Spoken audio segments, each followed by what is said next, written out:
Bu 300 yil ilgirki belge. U Angliyadagi dаңlıq Sharqiy Hindiston şirketining belgisi. İmperiyaga vakillik qiladigan beliq quyruqliq shir. U şirketning savdo kemisini bo'ron do'lqinlardan qo'g'daydi va qahramonlarcha olg'a bostiradi. Belge şirket bilan davlatning zich munosabatiga simvol qilingan. Dal Angliyalik bir siyosiyonning deganidek şirketni qarg'a kelmaydi deyish, davlatni qarg'a kelmaydi deganlik. 17-asr boshlanib Yevropadagi har qaysi davlatlar şirket degan bu nom bilan kurash qildi. Şirket hukumatning alohida huquqiga tayinib butun dunyodan foydalandi. Bu bir bo'lak huquq bilan pul birlashib, boylik bilan qon hidi purab turgan tarix bo'lib qoldi. Şirket urush qurollarining qo'g'dish ostida har bir bozorga hujum qildi.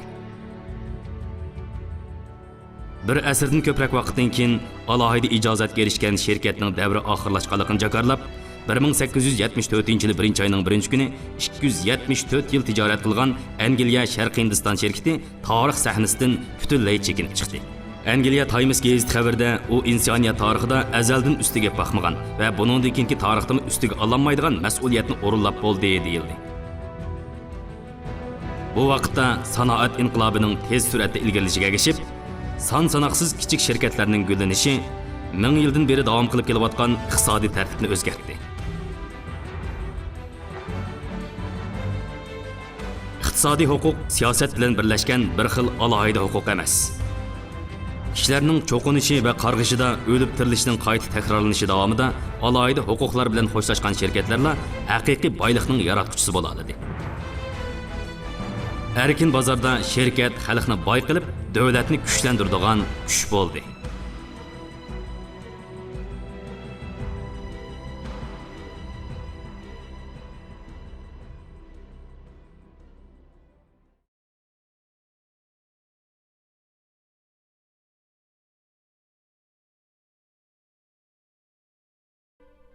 Ammo qanday qilganda o'xshamagan shirkatlarning, o'xshamagan boylarning va yoki oilalarning jafo tortib yiqqan pullarini elib va tavakkul qilib pulni boshqalarga topshirib berish orqali boshqarib obrat qildirg'ili bo'ladi.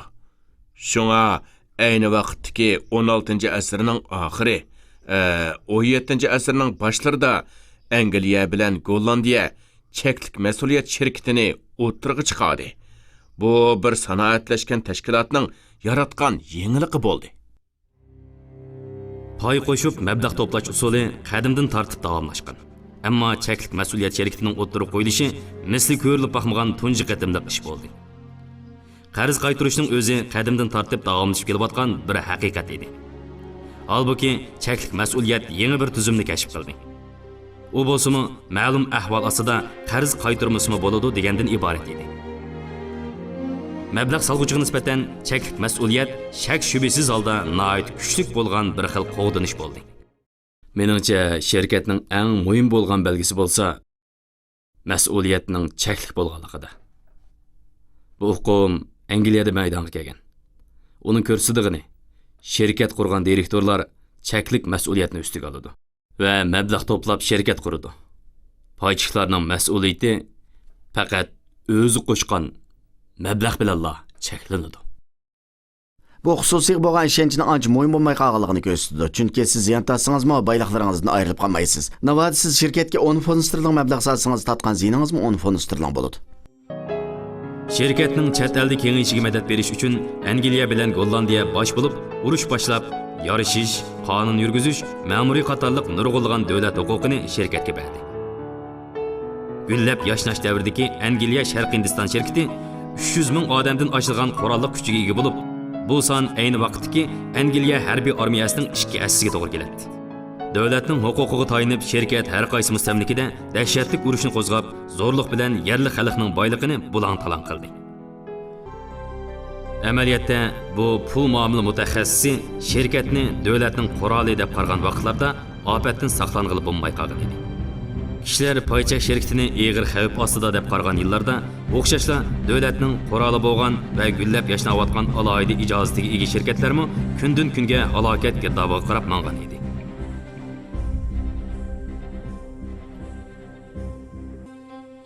5 yil ilgari Angliya hukumati Sharqiy Hindiston shirkatiga Bengaldagi gubernatorlik huquqini berib, uning yer beji yig'ishiga ruxsat qilgan edi. Lekin bu shirkatning chiriklashishini texmi og'irlashtirdi. Faqatla majburlash kuchi bilan boylikni shilib elib oladigan shirkat oxiri hukumatning yukiga aylanib qoldi. Shirkatni qutqizish uchun kirimni otchot qilish mushkul ish bo'lib, Angliya parlament yig'ini Sharqiy Hindiston savdo shirkatini qutqizish tuzilmasini tasdiqdan o'tkazmay amal bo'lmadi va Shimoliy Amerika mustamlikalarining choy savdosining monopoliya huquqini ularga berdi. Biroq alohida siyosat shirkatni qutqizib qolmasdan, balki texmi ko'p bo'lgan avorchiliklarni olib keldi. O'z savdosiga erkin idorchilik qilish uchun mustamlikadagi xalqlar homiy davlatlar bilan urush orqali uchrashishdi. 15 yil ilgari 59 yoshga kirgan Jorsiya Vidovich o'ziga tava bo'lgan korxonani qurib chiqqan. Kelib chiqishi kulolchi bo'lgan bu korxonachi ishlab chiqarish jarayonini yengilab, ilgari bir odam boshdan oxir ishlab tugatadigan sopol yasash hunarini 10 bo'lak ish tartibiga ayirdi. Shuning bilan bir vaqtda suv kuchi bilan igirish mashinasini kashf qilguvchi Akrit Manchesterda dunyo bo'yicha birinchi bo'lgan hozirgi zamon xarakterdagi shirkatni qurdi. Bu chaqda Angliyada 40% dan ortiq 20 yoshdan oshgan emgak kuchi savdo sohasi va ishlab chiqarish emgaki bilan shug'ullandi. Ana shular keyingi dunyoga ta'sir ko'rsatgan sanoat inqilobini qo'zg'adi. Bir 50 yoshli olim bu masala to'g'risida o'ylanmoqda. Boltion Wattning par mashinasi bozorga selinib 4 kundan keyin Krasidagi universitetdan professor Adam Smith Davlat boylik nazariyasi nomli bir parcha kitobni nashrdan chiqardi. Bu dаңliq asarda Smith davlatning kuchidan foydalanib, pul boylikning qo'ydi bo'lgan savdo yerisiqini tanqidlab, barobarlik asosidagi to'xtamnoma orqali vujudga chiqqan erkin savdoni tashabbus qildi. Sheriklik nomi bilan atalgan bu kichik shirkatlar o'zlarining manfaatini qo'g'lash uchun paypetak bo'lib kashfiyot yaratish bilan oldirash yuratdi. Bu dal ularning mustaqillik harakati bo'lib, butun jamiyatga iqtisodning tunji qatimliq ozodligini yetkazdi. Bu insoniyat tarixidagi misli ko'rilmagan bir qatimliq ozodlik. Şirket kanununun qimmati kishilarni hukumatning kontrolli sirtida va belgilik ramkaning ichida erkin holatda korxona qurishga ruxsat qilganligida.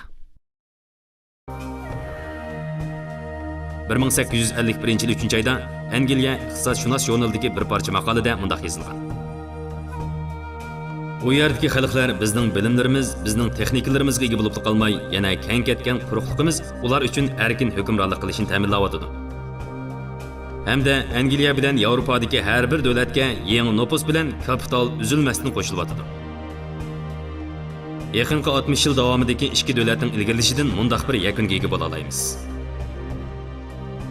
Amerika hamon Angliyadan ustun turdi.